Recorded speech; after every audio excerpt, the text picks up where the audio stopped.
So, hello and welcome to Football Shootball, a slightly somber occasion because this is our last episode of season 2, episode number 38. It's been an extended season because we've had the Euros that followed a pretty long league campaign that seemed to never end because last year's one went for a long time as well.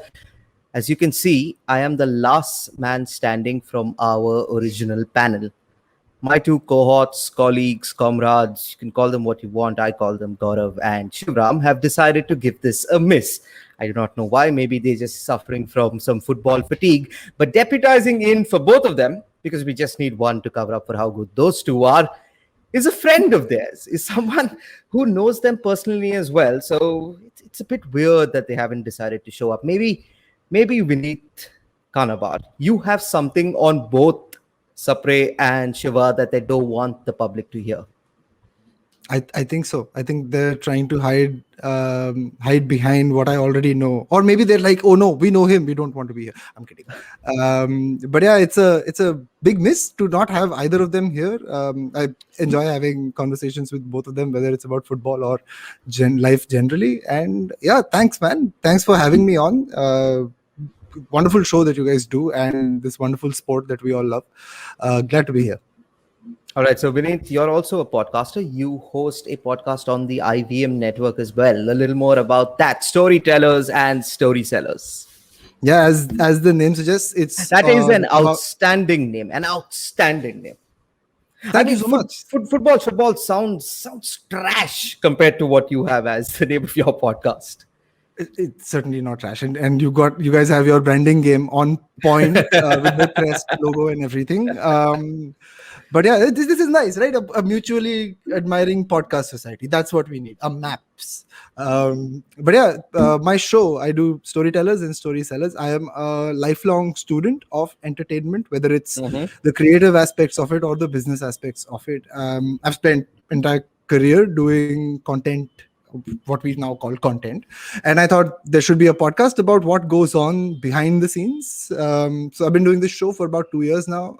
It started out as a 2-guest show where you would sit down and talk about how to make a web series or how to do drone shooting or what does Netflix think content should be like, what inclusivity is. And over time, we've done about now 75 episodes or so. Yep. Love talking about entertainment, love talking to smart people, telling a story about what they hope to entertain people with. And that's what storytellers and story sellers is all about.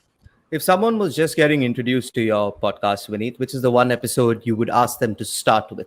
Yeah, that's a tough question, Karthik. I would say start with the first episode. It's a fantastic first episode. I love it myself. It's got the writer of Ye Meri Family, Saurabh Khanna, and Tarun Tripathi, who's like a legend in branded content. Sit down and talk about how to make branded web series and what the OTT revolution is all about. So that's a really, really fun episode. You should listen to the episode we did last month with Alize Khan, who is a transgender storyteller from the Hijra community, when she talks about reclaiming those spaces and reclaiming authentic representation for Hijras on screen. And I'm just going to throw in a third one for fun, is an episode that should come out in a couple of weeks' time, where Ashim Mathur from Dolby talks about the importance of sound design and how Dolby is just taking so many rapid steps, and now you can create Dolby audio for your podcast. So yeah, I mean, some of the episodes you asked for one, I gave you 3. That's just how generous I am. But yeah. If you need to choose which podcast to listen to, right, listener, there's Football Shootball here. There's storytellers and story sellers there. Look at the host of Football Shootball. He's sitting in what looks like an under construction site. It is an under construction site. I'm not going to get into the whole story beyond that because I've been doing it for the past 4 episodes. Whereas Vineet is sitting in front of a fancy bookshelf, some lovely paintings in the background.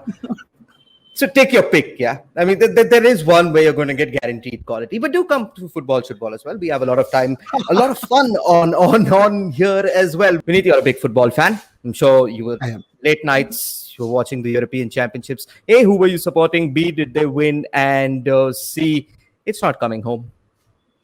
It's not coming home at all. But I'm just glad it's over, so that I can go to sleep at a regular time and wake up not bleary-eyed for meetings. But yeah, I'm every major tournament I try and support the Dutch. I don't know why. It's something that I think my dad and I have shared that passion for the Dutch. It was a surprise to see them sail through the group stages with 9 points, but that dream came to an end. I guess that's what happens when you peg all your hopes on Memphis Depay. We should have learned from my club, but it is what it is. Then my loyalty shifted to the Belgians. I was like, maybe this is their year. Red Devils, Red Devils. I'm a United fan, so I thought, hey, let's do this.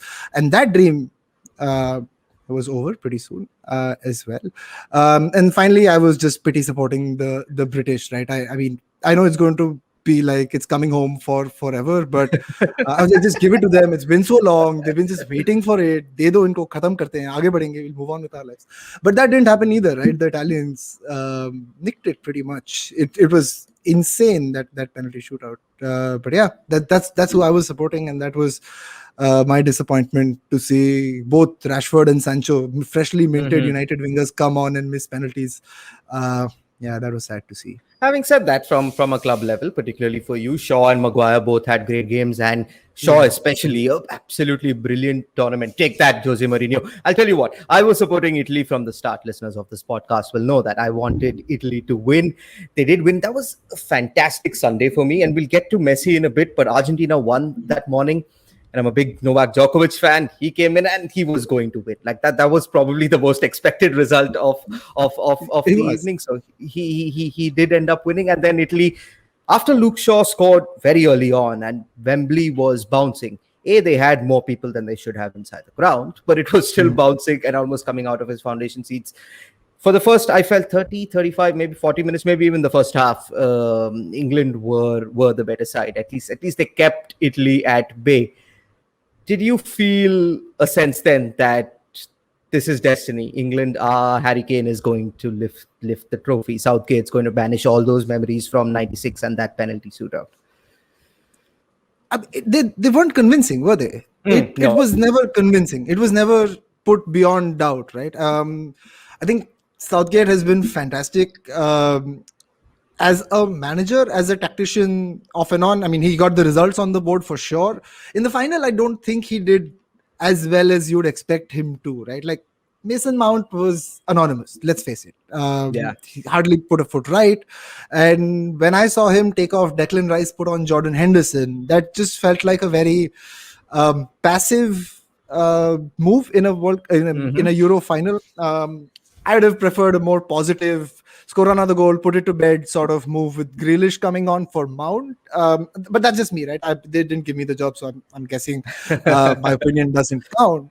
But yeah, I felt like it never was beyond doubt. They didn't do that. And when you don't do that in big games, especially when you have a lead as early as in the third minute, and what a goal it was, right?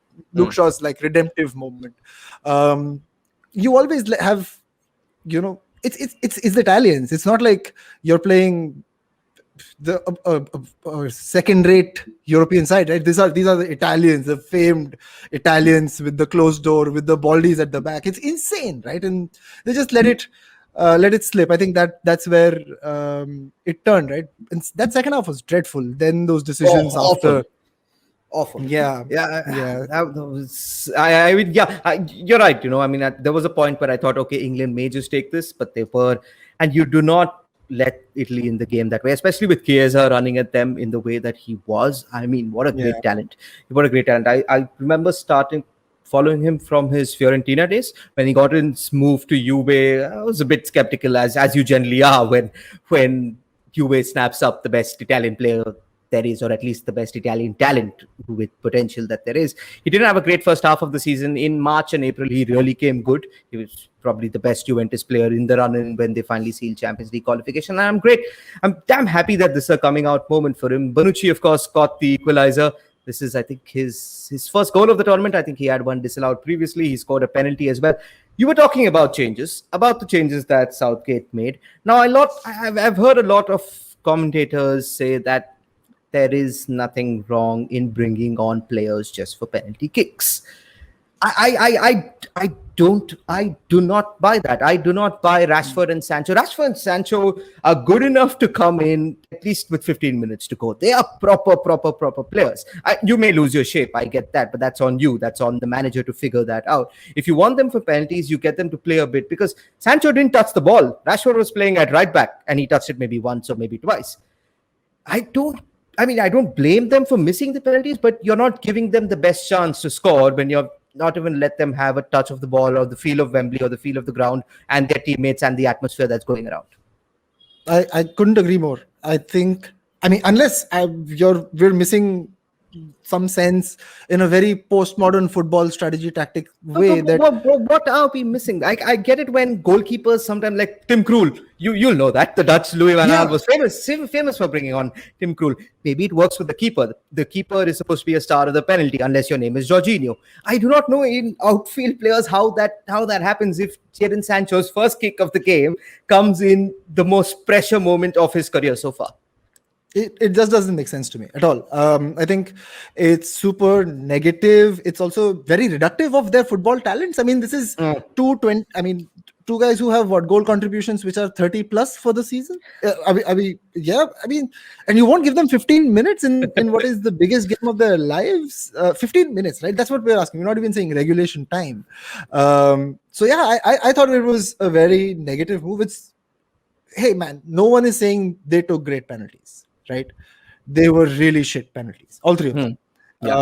But you have young British talent stepping forward, taking penalties. Good for them and good for the future of British football. But for that moment, you should definitely have played them earlier, right? Look at who you have on the field. If you're just bringing them on for penalties, you have Raheem Sterling on the field. You have Jack Grealish on the field.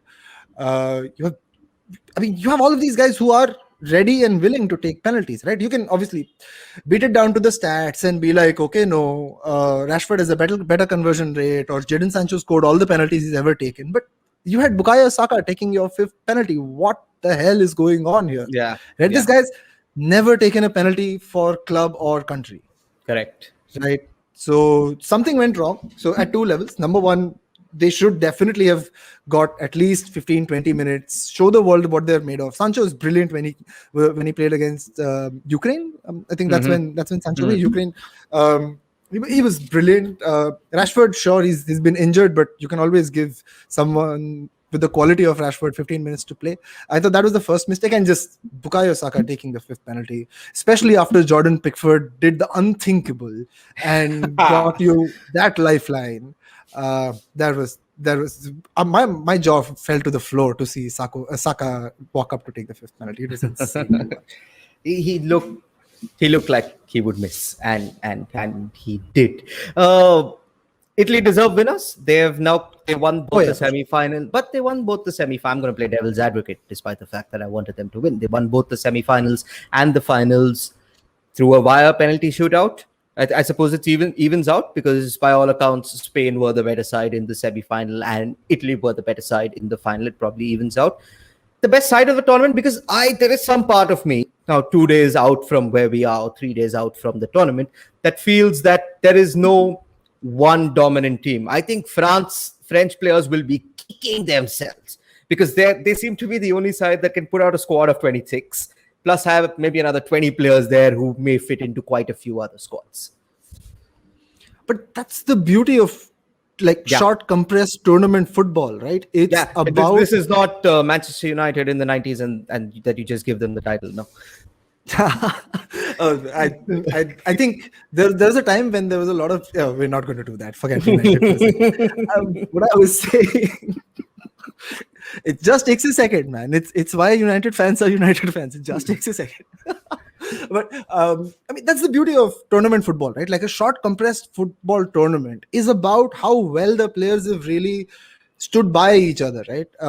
It's not you don't get that in the FA Cup or the usual spread out cup football, right? Sure, you have knockout matches happening every 3 weeks or so, but that's not the same. When you have a group of players pulling in the same direction for a tournament, for a country involved, right? It's about who really brings it consistently for 7 or 8 games, which is a really tough thing to do when you think about it, right? Look at Denmark, for example. where they got. And that's on the back of phenomenal team spirit, right? And that's where football really goes to show that the team that is the best through the tournament will take it, right? You might have Ronaldo and Bruno Fernandes and Diego Jota and what's that little guy's name? Everyone in the same squad, but you're not going to make it past the round of 16, and that's what happened to the group of death, right? All of those teams got out and got knocked out, right? So I think Italians absolutely deserved winners, stuck by each other, especially after the Spinazzola injury. You could see it on how they wanted to win it for him as well. He was the first guy to walk up the podium as well. So yeah, I think on merit, Italians deserved winners. Yeah. So Vineet and I are not going to get into probably the events of Wembley, because I think we're both in Bombay, or at least we're both in India, and there is enough content out there about what happened. You can go watch, read, and make up your own judgments. It was not a good look for England, especially if they're bidding for the 2030 World Cup. I think they're bidding for that World Cup. Anyway, Vineet, let's talk about the tournament overall. Maybe one defining memory from the tournament. It could be good, bad, it could be ugly, it could be Christian Eriksen's recovery, for example, or Patrick Schick's goal. But when you will think of Euro 2020, which took place in 2021, in 2022, what will you look back on most memorably? I mean, there are lots of memorable moments, right? From the ridiculous number of own goals that have happened to the one and only direct free kick goal, which was a shocker at that time, and just generally great football skill, right? Patrick Schick with that goal, Luka Modric with his outside. That was right. Orgasmic. Yeah, right. So, but I think I'll remember this tournament and this football, generally the feeling that it left me with, as the time when football sort of came out and said, hey, I'm going to shoulder some social responsibility here. Whether it was about Harry Kane and everyone else taking the knee, or wearing the rainbow armband, or the Allianz Arena petitioning to light up in rainbow colors, or the entire Spirit of England thing that's really gotten into everyone, and how they're looking at it as a, hey, we're a team, or the Italians for that matter, right? I think that's what I'll remember out of Euro 2020. It's in theory, it sounds like a nightmare, right? I mean, you're talking 11 cities. It's supposed to be 11 cities in the middle, or sure, at the fag end of a pandemic in Europe. Organizing it seems like the stupidest thing to do right out the gate. But I think it galvanized some social responsibility from football, right? And that's I'll remember it for that, right? In a big way. I think that's big for football to finally, in its own sort of little bit way, say, hey, I've got some social responsibility. Why am I being pessimistic then? This, exactly like you said, this is football. 1 month later, we're going to go back to triviality. And I mean, I don't, maybe I'm just being very, very pessimistic about it, but once the club season starts, absolutely right. Yeah, that, anyway, it's a sport that we enjoy, that we can't let go of. I'll move it back onto the field, and I think for me that one image that stands out, and you mentioned him before, it's that Jorginho's penalty, the winning penalty versus Spain. I think this tournament has had a lot of penalty shootouts, so I would like to say that it's maybe defined by it. And the way he hit it past Unai Simon, all Simon could do was clap. Like that's all he could do. I thought it will happen again during the final, and then Jorginho for Ballon d'Or is an absolute certainty. Pickford has probably saved a lot of hate from a lot of people, but I thought that moment was absolutely special. Tell me one thing. I was talking to our producer Surohini before we came on here, and you said that you've managed to get some sleep. Finally, the tournament is over. I'll tell you what. On Monday, I didn't know what to do, because I'm not used to sleeping before 2 a.m. I'm sure then it, like 10:30, 11, okay, you automatically switch on Sony, and maybe the pre-show is coming on, or you read some previews. I was lost on Monday night, and I still do feel lost. I'm glad in a way there's 30 more days before we have to do this podcast again, before we have to get back into football again. But what did you do on Monday night? Or was it just a working day? It was a working day. I watched MasterChef and I read a lot of The Athletic. I think that's what's kept me going. I love just going to The Athletic or F365 and spending a lot of time. F365 is not that great anymore. I think all the good talent is at The Athletic. So I read a fair bit, man. I got my fix that way. I was just really relieved to be not passed out on the couch at like match started at 12:30, so like 12:45 you're like, I have to keep away. Yeah. So And if every match goes into extra time and penalties, it's like 4 o'clock before you get to shut eye.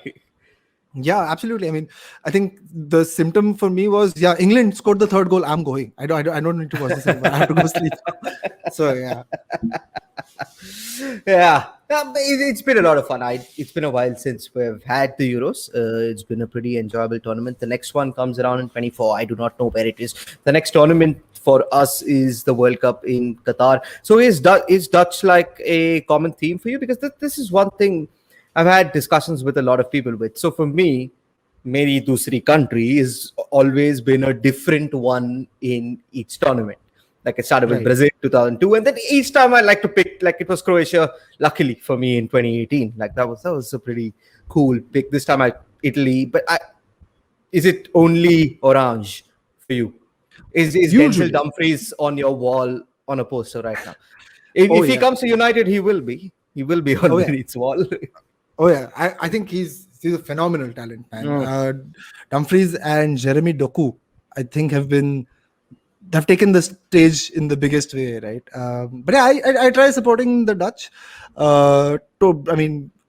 Throwback to Total Football, throwback to Van Basten, even the 2010 final that way, right? So it's pretty recent. I today, so there is this podcast on it's an athletic podcast. It's there everywhere, including Spotify and everywhere. It's called Euro Stories.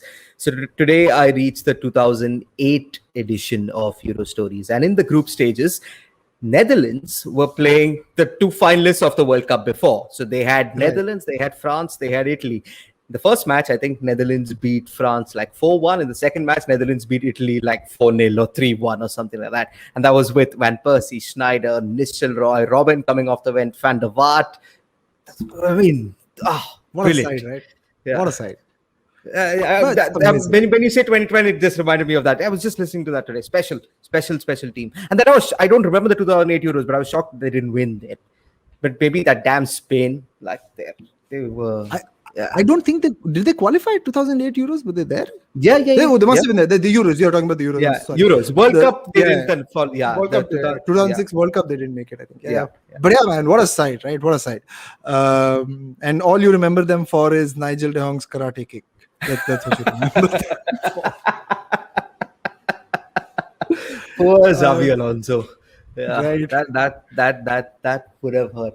All right, so that was the Euros from us, from Vineet, from I. We're going to take a quick break and we're going to come back with some Lionel Messi.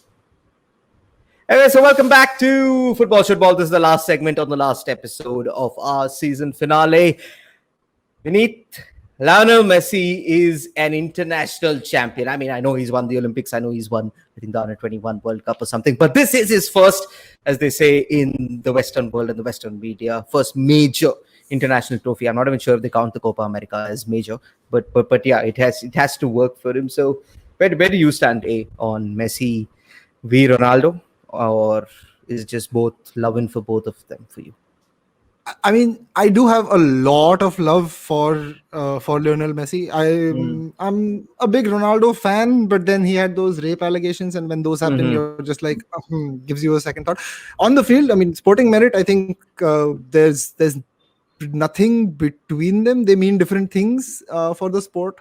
I don't think one is greater than the other. Messi has obviously more fans in that sense because he seems to be the nicer guy. But I'm chuffed for the guy, man. I think no one deserves it as much as he does. I felt a lot of relief for Ronaldo when he won the Euros a few years ago, and I think the Copa America win was the first time you saw Messi be so human with his reactions on the field and him on the. I mean, I remember watching that clip of him talking to someone on the video call and being out there. So yeah, chuff for the guy, man. Great. Of course, is he going to be number one in the greatest of all time list? For sure. maybe shading Ronaldo just a little bit. Now he has more of a claim. It's not an individual claim anymore that, he has more Ballon d'Ors. Now it's more like, hey, you've sort of kind of won everything on an even keel, and gives extra spice to the next World Cup. I would say it's one last hurrah for both of them if they can make it stay fit, have the same levels. So out there. you're not yet tired with this narrative of it's going to be Messi versus Ronaldo once again. You still want that one more. Yeah, excellent, man. I mean, like, yeah, I would say you would tire of it if Ronaldo's form had tapered off, and which it did, right? For a year or so, he was not that great when he just moved to Juve, but he's brought it back, man. Sure, it'll die its own death. I guess that's what's going to happen. You'll have the Mbappe, Haaland, maybe Rashford in that mix up there, and we'll talk about them very soon. But no, I'll give it till the next World Cup for Messi v Ronaldo. Yeah, that would be a lot of fun. I loved it, like you mentioned. I loved when with the final whistle went, every single Argentinian player they just ran to Lionel Messi. I mean, it seems like he's well liked within that group. So why we're calling this episode Mehmaan is because we have a guest on the show. B is because both the host countries of the Euros and Copa America were very accommodating to their guests. Maybe the behavior wasn't at the best, but England decided to lose the final against Italy, and host Brazil decided to lose the final against Argentina. Vineet, I hope I have been more accommodating than England have been behavior-wise, at least on this podcast. On your first appearance on Football Shootball, I'm sure it's not going to be your last. I had a blast, man. I've been itching to get on for a while, and shout out to Vishal, the guy who produces Storytellers and Storysellers, for making this happen. I had a blast talking about football, man. It's so much fun. Yeah, and probably during the league season, there'll be a lot more to talk about. And then I will hold you accountable to your claim, because you just put Rashford in the same sentence as Mbappe and Holland. I noticed it. I let it slide for once, but I don't think it's going to happen. There was a question mark there. There was like, Rashford, maybe if he stays fit, I mean, aren't you glad I said Rashford and not Martial, though? Yeah. Yeah. Oh, we'll see. You never know what happens. So what's next for Storytellers and Storysellers? You said you have a upcoming podcast in a couple of weeks. So do you do this like on a regular basis? Or how does it work so that our listeners can go and check it out? It comes out every week on Thursdays. I have either one guest or two guests talking about entertainment and stuff that they do. Up next, we've got a couple of episodes coming out. Like I said, there's one about Dolby. We just did an episode with Alize. We also just dropped an episode with Sunita Rao, which was like a childhood dream come true, talking to her about her journey in indie music. I'm planning an episode coming out with Convict, with his sort of viral song Convict's Closer. So a bunch of things coming up in music. And when it's September, I'm planning to do like a podcaster month on Storytellers and Storysellers. So have podcasters, one or two on each episode, and I'm going to hit you up on that one to talk about journeys. But has any of your episodes so far had any sort of sport bent to it, or is that something that you will start exploring from now on? I've done a bunch of episodes around sports, mostly around tangential to the act of playing sports. So I've talked to guys like Siddharth Raman, who runs this company that does a lot of the IPL content production and what it's like working in the bubble and stuff like that. I've talked to guys who do a lot of sports marketing, sports branding. So because it's a business of entertainment sort of podcast, I take sort of that way into it, right? But lots more on sports as well. I want to talk about gaming in a big way. Esports, that's something that I'm planning to focus on in some of the upcoming episodes. So yeah, watch out for that. All right. So can't wait. And now in your day job, Vineet, how do people reach out to you? How do people apply to Spotify for a job? And I'm not asking this for anyone in particular. If people, I'm going to phrase that a bit differently. If people want to reach out to Vineet Kanabar, how do they do that on social media? Don't reach out to me for a job at Spotify.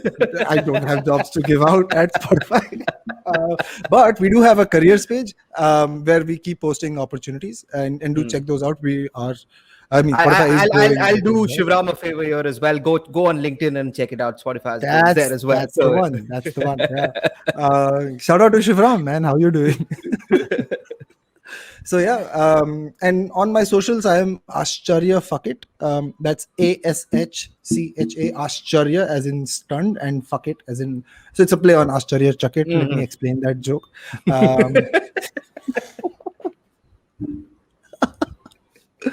And that's how you can reach me. All right, excellent. This has been a blast. It's been a rather short podcast simply because there's only the two of us. The rest of my colleagues have completely ditched us. But I think it's been short, succinct, and a lot of fun for 30 minutes. We covered the Euros, we covered a little bit of the Copa America, and now we know that Vineet is a Manchester United fan, and we're going to hold him accountable to whatever Marcus Rashford does in the upcoming season. Vineet, it's been a blast. Thank you so much. Thank you for having me. And for the rest of you, we're going to take a short break because the Premier League season, I think, is around 30 days away. I don't even know. And quite frankly, at this moment in time, it's good to have a break from football. Ciao. IVM.